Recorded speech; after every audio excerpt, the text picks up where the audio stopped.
Ram-giri, I love heart sourcing yoga because it tells me where I'm going. So am I really going somewhere when I'm going to my heart and heart sourcing yoga? No, you're not going anywhere. Okay. You're going where you already are. Yeah, I had a feeling you would say that, but we're not doing Zen. Okay, we're doing heart sourcing yoga. No, the innermost heart is really a place outside of time and space. It's a place of pure potentiality. The potential, which isn't a potential, it's a reality. The reality that at the very core of your being, you are unconditional divine love. You are the oneness of the non-dual state. You are the truth that you've been looking for. It's not that we need to look for something.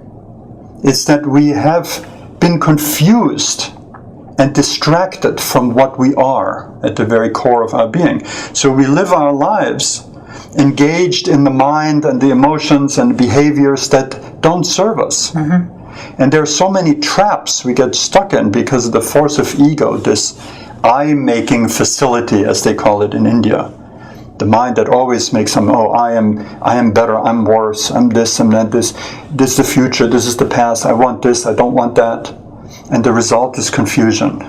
For me, it's like you're talking about the identification. I am so totally identified with that you just spoke about, that I think that that's what I am. But I'm hearing you say, I am this unconditional source of divine love, non-dual, pure peace, maybe even bliss and joy, words that we search for and seek, that I'm already that. But the identity that I live in is completely associated with my name, where I've been born, my family, my parents, my children. So these are the outer layers of our being, which we call personality. And most of it takes place in the brain and the mind, you know. And they're kind of like a donut. We have this graphic. There are layers of thoughts, emotions, and then the energy body is like behaviors, and then the physical body and the physical universe. These are all the outer layers of our being. This is what psychology mainly is concerned with, and is doing a great job in improving this. Mm-hmm. Making me a better person. Yes. However, that way you are a person is going to come to an end. It's a very finite, momentary existence if you really look at it. And if you want true happiness, true fulfillment, you have to look somewhere else, and that would be the very core of your being. And when we turn inward, and stillness, some degree of stillness is the key to that. It's like the entry ticket. And we go inward, we find several inner layers to our being. And first we come to what we call the wisdom mind, the intuitive intelligence of the higher mind, which we would not locate in the brain, mm-hmm. but also in the heart. And then going even deeper, we come to what in the East is called the bliss body, which is that layer inside of us that is of the bliss of God. It's the outflow of this profound happiness, and it expresses itself as unconditional love in the world. Sure. And at the very core of our being, we have the self itself, which cannot be spoken about. It's our true identity. So all the spiritual systems of the world point to it when they're at their best. You heard the expression, the fingers pointing at the moon, right? Uh-huh. And what people then do is they get hung up about the finger and say, my finger is better than your finger, but that's of course ridiculous. Right. We need to follow the finger and find that innermost core of our being, which is already always there. And just waiting for us to notice. You make it sound pretty easy. It's funny because I used to say, I'm not on this earth right now to achieve enlightenment. I have enough to do. I have enough to worry about. But actually the way you describe it, you make it palatable. I can actually taste that there's something within me that I would desire, different than the desires of the outer world. Well, there's two forces. There's the force of the distractedness of the ego is not all bad. It has positive aspects too. For instance, we're sitting here and we're discussing how something in our ego aspires to this enlightenment. Well, that's an incredibly positive manifestation of the ego. But the ego has distractedness and has these gross impurities like anger and hatred and loneliness and jealousy and all of those things. These are the qualities that burden the heart, that obstruct our true being. And so we need to pay attention to them and dissipate them. We don't have to improve them, but to dissipate them, to see through them. And by seeing through them, we see that they're not even real. It's like shining the light on it. Exactly. I was just going to say that. The light, this principle of light, the light of truth of what we really are. Imagine the light shining into the darkness. What happens to the darkness? It's already gone. So there isn't really a duality here between light and darkness. The light is a higher principle. But the love inside of us, this light inside of us, we need to make an effort to discover it. It is there, it's offered all the time, but it doesn't force itself. And so we can stay in distractedness and confusion for many lifetimes. So for every person who finds themselves desiring heart sourcing yoga, the meditation programs that you're offering, the work that you're doing, what kinds of commitment does it take from an individual to do the heart sourcing yoga, to access this wellspring of good feeling, of true feeling? Well, in the mentorship program, I ask for at least a half an hour a day of practice time, aside from the time you spend communicating with me. So it's not extremely time consuming. Of course, you're welcome to use more time, and many people do. But this half hour a day, when it's concentrated practice, it's very effective because we pick from the very best practices that are available today, and they're wonderful. There's new things that are now available to us through the new teachers that are active in our day. Such as? Such as Byron Katie, Eckhart Tolle, Muji, Gangaji, and others, Adyashanti. These are just some that come to mind.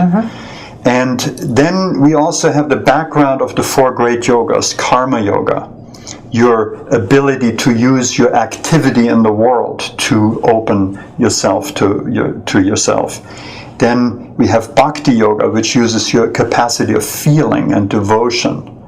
We have Raja Yoga, which is the classical yoga, where Hatha Yoga is part of that, the 8 limbs of that yoga that systematically can get you from a disturbed experience into the clarity of your being. And then we have Jnana Yoga, which is the inquiry into the self.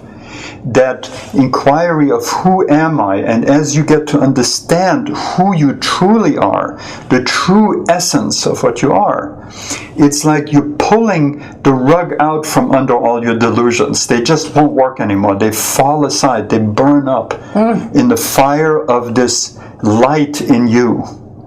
That is the truth of what you are.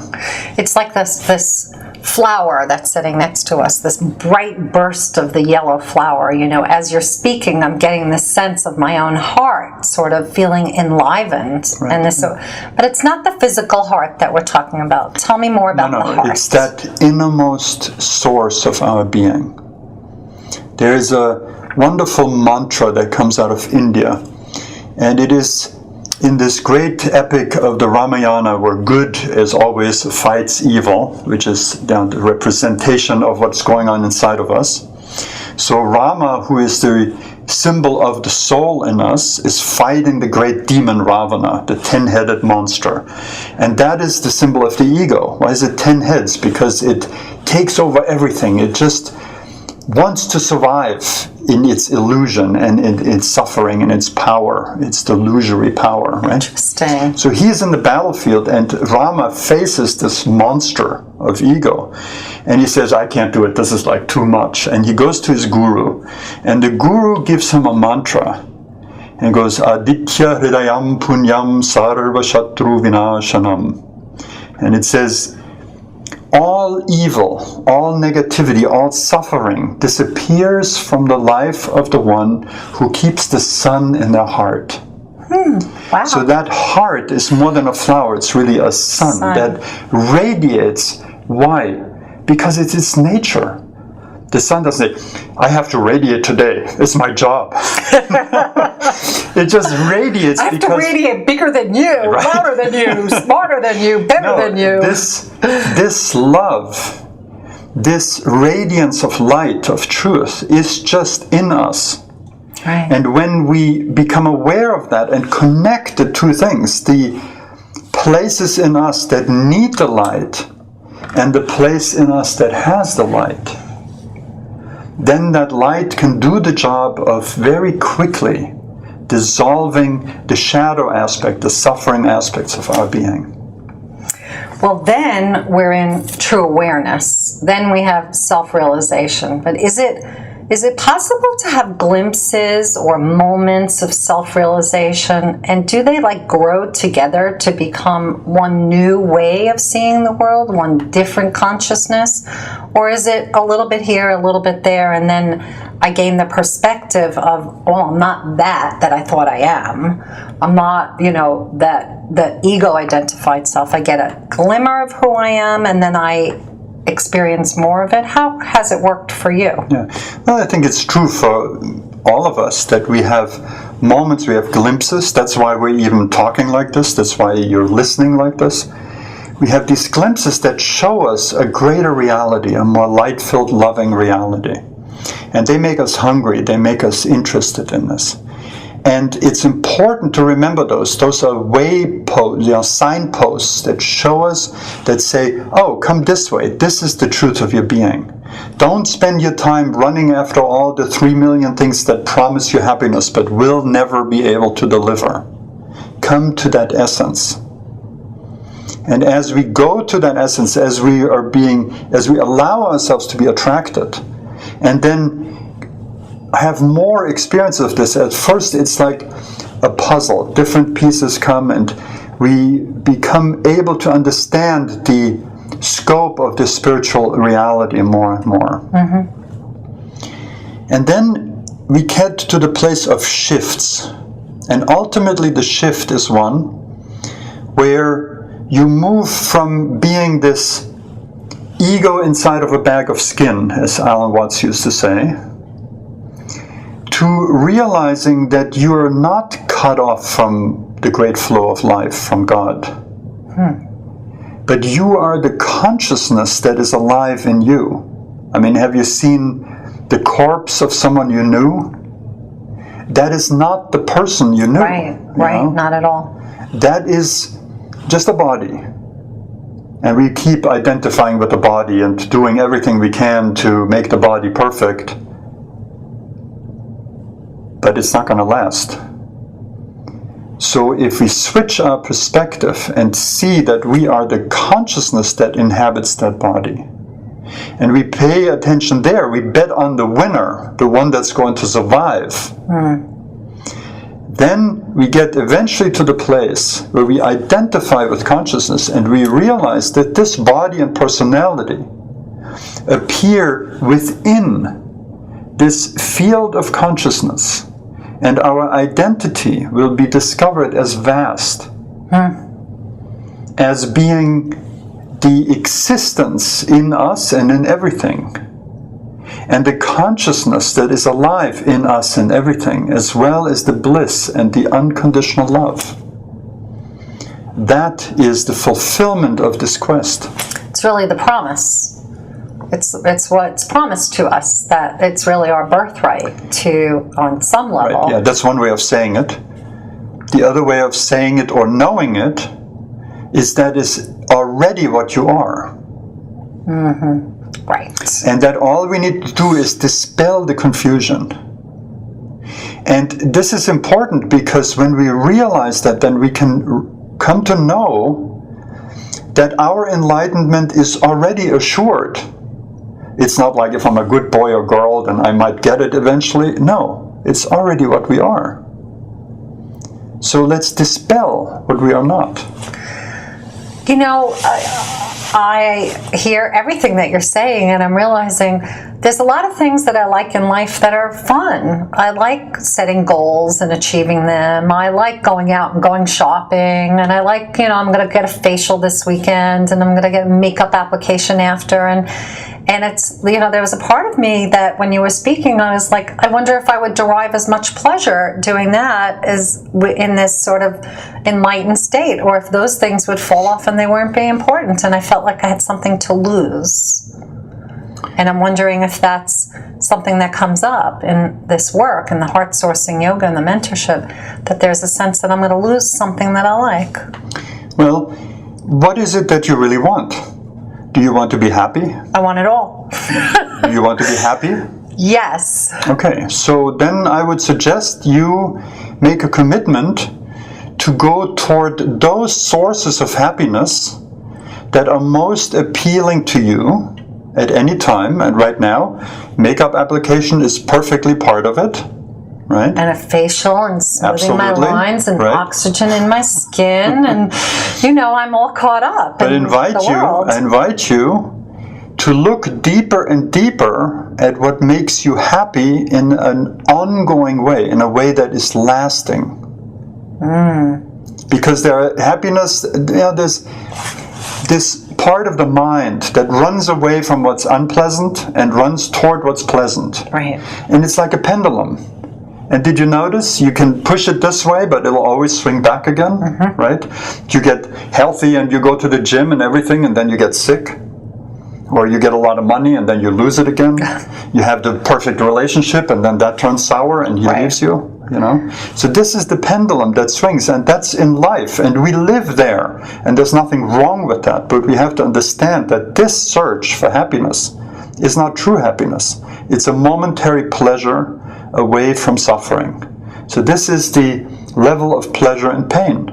Happiness, what I call happiness, true divine joy, is not on this level of the pendulum swing. It's at the level where the pendulum hangs. That still space, that place of silence in us, that place that is timeless, the place of the self. So the more time we spend here chasing temporary pleasures, now there's nothing wrong when they come to you and having them, but when we're chasing them, when we're somewhere unconsciously assuming that this chase and rejection of what's unpleasant will make us happy, we will fail. Right. Because eventually the body will get sick, old, and die. Wrinkles will come back after the beautiful facial. Well, there's actually a cure for that. I'll tell you in a minute. But there's no cure. There's no real happiness here. We have to understand that. The happiness is in that stillness. Now, I'm pointing to here because I have this image of the pendulum, but it's really here, right? Now, there is a rule for wrinkles. A rule for wrinkles? Yeah. One that really works every time. Okay. It's reincarnation. That's it happens to all of us. If I reincarnate, I'll start over again. So make sure you get a good one. If you get one how do you put in for a good incarnation, by the way? You go into that place of the heart that is beyond time and space. Right. And there'll be some continuity of consciousness. Well, that tendency that you are to continue, both in your enlightened qualities and your deluded qualities, will project itself from body to body unless you get tired of having life after life after life after life, which has always a certain amount of suffering in it. And you don't have to believe all this, by the way. It's just a way of talking. In a way, we can look at this life and can say, well, we have life after life. We have moment after moment, relationship after relationship, but the same problems. As you were saying it, I was realizing that from incarnation to incarnation, we have those same little pendulum swings, those highs, those lows, those good times and the bad times right in this life as well. And as long as we're fascinated with this chase after momentary pleasures, well, that's what we're going to do. As you were speaking, I had a moment where you were talking about the high point of the pendulum. And I realized I can go out in the world and seek and receive the pleasure of a facial from that still point. So I can still do the things in the world. It's just the perspective from which I'm, number one, being driven, and then number two, experiencing it. Exactly. And it allows for an enlightened, and of course there's that word, that light again, and it's self-realized state, because I'm not like, oh, I need this to make me feel better. I'm like, this feels good. It's like good on top of good. The pleasures in life don't go away. Mm-hmm. They just become different. We are not so attached to them. We don't put our hope in the new car is going to make me happy. That relationship this time will really get me into the place where I want to be. No, it won't. Mm-hmm. You have to get yourself into that place that's already always here in your heart. When you live out of here, then everything in life is still there. But you are in this place of transcendent peace and profound love for everything in life. Not a particular thing that you put your hope on in vain, because everything that you seek for outside of yourself will come to an end. The great power of time will devour it all, but it does not touch what you truly are. The very core of your being, that we go to systematically in heart sourcing and nurture ourselves from day in and day out. So all the delusions, attachments, desires, and the true causes of suffering, our sense of being separate from the great flow of life, from God, from being, becomes translucent. The ego itself becomes translucent, and we see the light through it, the light of our being. And this we pursue until it becomes permanent, and we no longer fall back into deluded states of suffering. Amen. Very good. High five. Love it, love it. Thank you. It's You're really, welcome. really great. Wow. I feel a little enlightened to this moment. Like smiling and laughing. I mean, I feel great joy. You really created it for me. Thank you.